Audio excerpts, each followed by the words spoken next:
الله أكبر. الحمد لله رب العالمين الرحمن الرحيم مالك يوم الدين إياك نعبد وإياك نستعين اهدنا الصراط المستقيم صراط الذين أنعمت عليهم غير المغضوب عليهم ولا الضالين. معهم آمين. ما يدري أصلا وش السالفة، بس اسمع آمين معهم عادي. الحمد لله الرحمن الرحيم مالك يوم الدين إياك نعبد وإياك نستعين اهدنا الصراط. الله حتى يقول كذا الله اكبر مستانس كبر. الحمد لله. بعضهم كذا. الان لقيت واحد يا اخوان والله العظيم يا اخوان قدام يسوي كذا يقرا هو الحمد لله رب العالمين الرحمن الرحيم مالك اهدنا الصراط المستقيم. انا بغيت قلت الحين بيسوي كذا الحين. هذا تسخين هذا. انا خايف يجي شد عضلي بالصلاه من كثر هذه صلاتنا. شوف صلاه الطلاب بالمدارس شلون. ها صلاه الطلاب هذا تحس بقرشع بس لو يقول واحد شوف العالم كلها بالله هذا الصلاه يا اخوان والله العظيم اكبر كارثه الصلاه. او واحد يا اخوان في واحد شيعي رافضي خبيث نجس اسال الله يبيدهم قولوا امين. انا في المدينه المنوره هم تعرفون شلون يصلون؟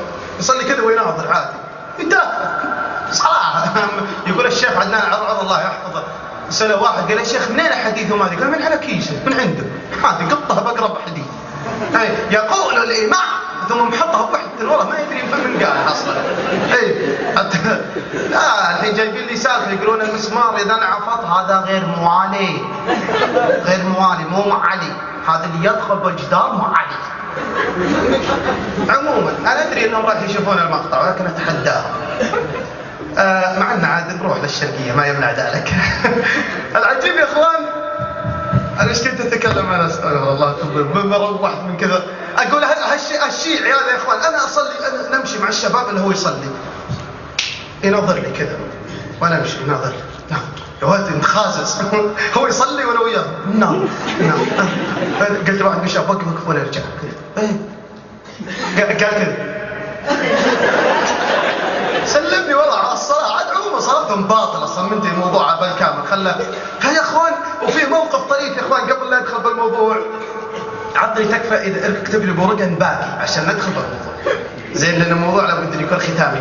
في شيبان يا اخوان شيبان يصلون هذه ينقلها عن شايب يقول نصا عنها كذا يقول شيبان حالبين لهم عنز حلبوا لهم حليب وحطوا لهم طلعوا لهم صحن جدحوا كذا يحطونه قدامهم. هم قالوا شلون نبي نصلي هم وقت المغرب قال ولكن نبي نحطه ستره للامام نمديه يبرد بعد الصلاه الا نشربه.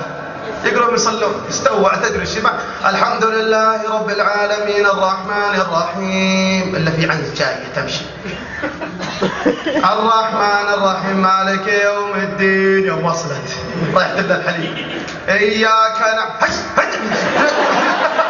وتروح صراط الذين. ابشركم يسالون هذه من باب الضروره. ما هي من باب الضروره يا شيخ بالضروره حبيبي بيروح. وهذا موقف. يا اخوان انا